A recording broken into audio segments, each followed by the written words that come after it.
Alright everybody, welcome back to our second video into looking at how Animal Crossing can teach us the Bill of Rights. If you didn't watch our first video, I recommend going back there. That's going to give you some insight into some in-depth background on the island. But if you're familiar with the game, feel free to keep going here. In general though, you gotta know Tom Nook is the leader of the island. This is his chief law enforcement officer, Ranger, and right there, they're having a bit of a conversation about how to run the island well. As good government students, we know that when somebody is in charge, we need to make sure that we are keeping check on their power, and we've been looking into how the Bill of Rights can help protect us. Last time, we were looking into two parts of freedom of religion. The first part was the Establishment Clause, where we looked at how Tom Nook was planning to spread his own religion, and how the Bill of Rights could protect the villagers on the island from having to follow that religion specifically, as the Bill of Rights contains the Establishment Clause. In addition, we were looking into how the Free Exercise Clause protects some religious practices and not others. Sometimes, when something is going to knock the whole island out of order, like human sacrifice, the government is able to control those actions. But we're going to be jumping back into the First Amendment today, as our founder there walks us over to the First Amendment, and it reads as follows. Congress shall make no law respecting an establishment of religion, nor prohibiting the free exercise thereof, or abridging the freedom of speech, or of the press, or the right of the people peacefully to assemble and to petition the government for a redress of grievances. Now, we talked about freedom of religion last time. We're going to be talking about the other parts of freedom of expression today. As you can see on our list and included in my previous reading of the First Amendment, that includes freedom of speech, press, petition, and assembly. And what's so important about freedom of expression is it allows us to be who we want to be and do the things that we want to do without the government controlling those parts of our lives. Again, this is going to go back to this key idea of liberty versus order. In society, we want an ideal balance between these two things, but the more liberty and freedom we have, the more potential for chaos there will be, as people will fear no consequences for their actions. On the other hand, if there's too much order, then we are really being overly controlled by a tyrannical force. Now, I'd like to go and start at the end of the First Amendment and begin by looking at the freedom to petition without intervention by the government. It's so important that we have this freedom to petition because it allows us to get in contact with our representatives when we want to. People like Tom Nook need to hear the wants and needs of the people. And this goes back to the founding of the United States. Again, the founders wanted to create a representative democracy, or a republic, which would be run through the idea of popular sovereignty. The right to petition is going to enhance this idea of popular sovereignty because people will be able to reach out to their representatives with the issues that they're facing in their everyday life. This can include things such as pro wrestlers reaching out to the representative, looking for a grant program to make sure that they can get fitness equipment, somebody complaining that their next door neighbor won't put down their saxophone that they're playing for their snapping turtle after 3 a.m., or going up to your leaders and trying to get the next great project done in infrastructure. It's important that representatives listen to their people because it will allow them to continually be reelected. This is a key part of our First Amendment rights, and it's mutually beneficial because you never know when the next great project will be completed from the idea of a citizen. So now you can see why the freedom of petition is so important to maintaining our rights as citizens and making sure we get representation. Another key one from informing the behavior of people in government is the idea of a free press. Let's look at a scenario to see why we need a free press. A union worker that's on contract from the US government isn't receiving the pay that he's due. In turn, he goes to a journalist who he believes will tell his side of the story in order to make sure that the public is aware of the lack of government action and potential corruption in this case. Now, this is going to be devastating as the politician is going to be exposed for not paying his workers. In response, he sends law enforcement to censor the story as he knows it'll hurt his chance of being reelected. Now, the obvious question is, should Nook be able to suppress this information from getting out? If we look at a case called the New York Times versus the United States, it's clear that he would not be able to pursue this action. In this case, a whistleblower leaked information about the US government to the press. This information revealed that the US government had been lying to its citizens about the success of its campaign for years. The government attempted to use prior restraint to censor the press, but ultimately the court ruled that this would undermine the freedom of the press, which we need for government transparency. Without the press serving as a watchdog exposing government misdoings, we could end up choosing someone on election day without our best interest in mind. Like without this story, a union worker could end up casting a ballot for Tom Nook, somebody who wouldn't even get them the check that they were owed. So now we're going to move on to freedom of speech. Freedom of speech is so important because not only does it allow for us to inform our representatives of what we want, it's a basic fundamental right. This idea comes from the idea of John Locke. The idea of life, liberty, and property are fundamentally intertwined with the idea of freedom of speech. In America, we have one of the most expansive forms of freedom of speech. However, not all situations are going to be the same, and therefore there are some restrictions on freedom of speech. Let's take a look. So imagine a prankster decides to go to his local movie theater. Now, on this occasion, it's not necessarily packed on the screen, but let's just imagine that it is. And as soon as things get nice and quiet, they shout, "Fire!"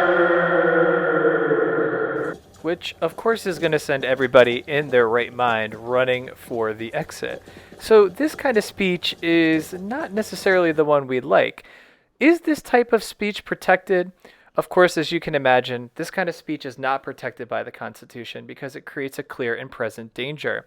This idea comes from the case of Schenck versus the United States, where Schenck, who was an anti-war protester, passed out pamphlets encouraging people to actively resist the draft and other war measures. Now, the US government obviously took issue with this because they were in the heart of World War I. And so this case got to the Supreme Court.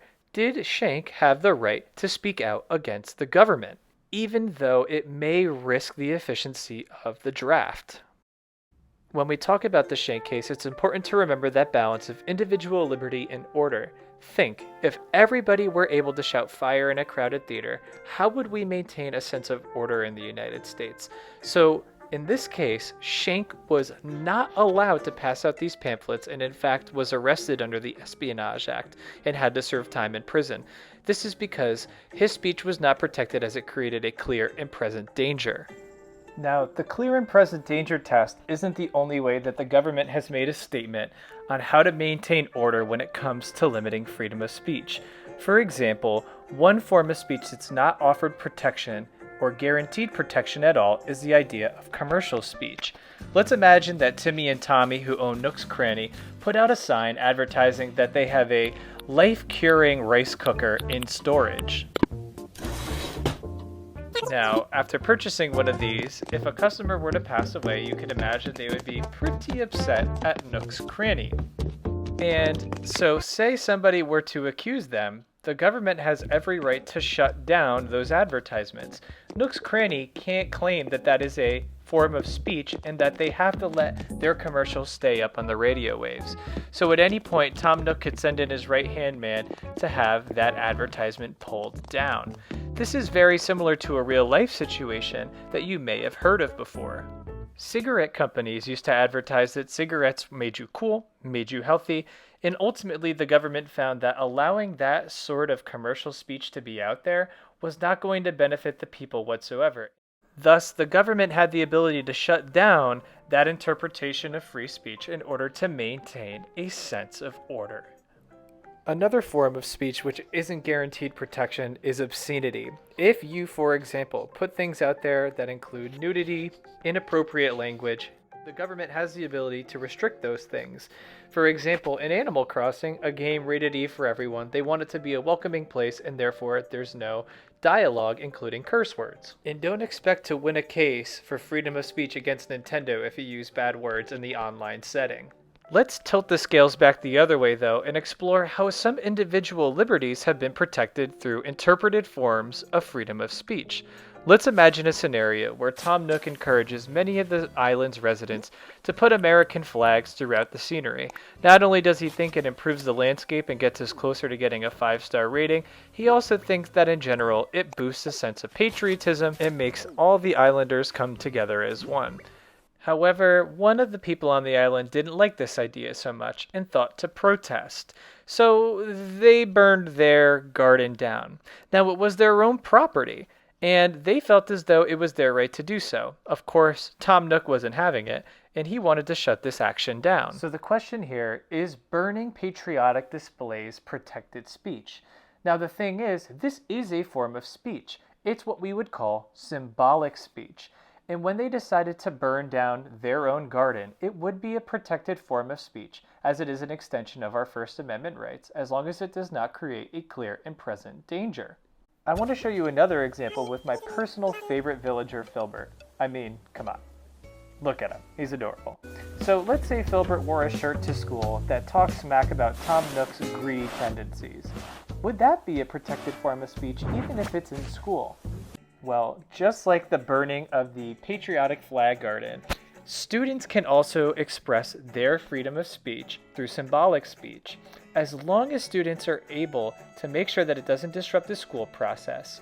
They are fine, just as seen in the case of Tinker versus Des Moines, where students wore black armbands in protest of the Vietnam War. Just because students enter the schoolhouse does not mean that they give up their fundamental rights, which shows you another example of protected speech.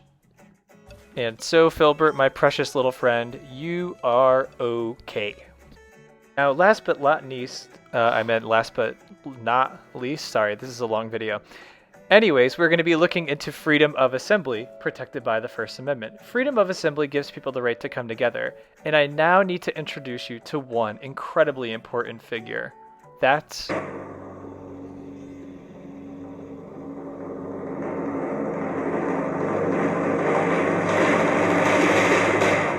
KK Slider, everybody. Come on! Give it up, give it up. So KK Slider is sort of like the antithesis of Tom Nook and is a huge part of Animal Crossing. He's a musician, obviously, and in this scenario, you can sort of picture him sort of like the other half of the scales that we talked about before. If Tom Nook represents order, being strict, tight-knit, let's say KK is the other side and represents individual liberty. So for this case, let's imagine that KK wants to hold an assembly. He wants to hold a concert in protest of Tom Nook. The question is, can Tom Nook keep KK from protesting? The answer is no, but he can place limits on the time, place, and manner. Let's say that Timmy and Tommy have nap time all day up until 6 p.m. Tom Nook can technically keep KK from protesting. Now, he can't say you can never protest. That's a violation of the freedom of assembly. But of course, at the end of the day, there is some times when it's necessary to limit when protests can take place. But let's just say, for example, after 6, Timmy and Tommy will be awake, and at that point, the villagers can go to the town center, walk from their homes, go meet up with the rest of their group, and enjoy a nice show from KK Slider. Now, KK, again, has a constitutional right to hold this protest, even if he says nasty things about the government, because, again, freedom of speech, freedom of expression, freedom of assembly are so important for making sure that our voices are heard by our government officials, even if it's not what they want us to hear.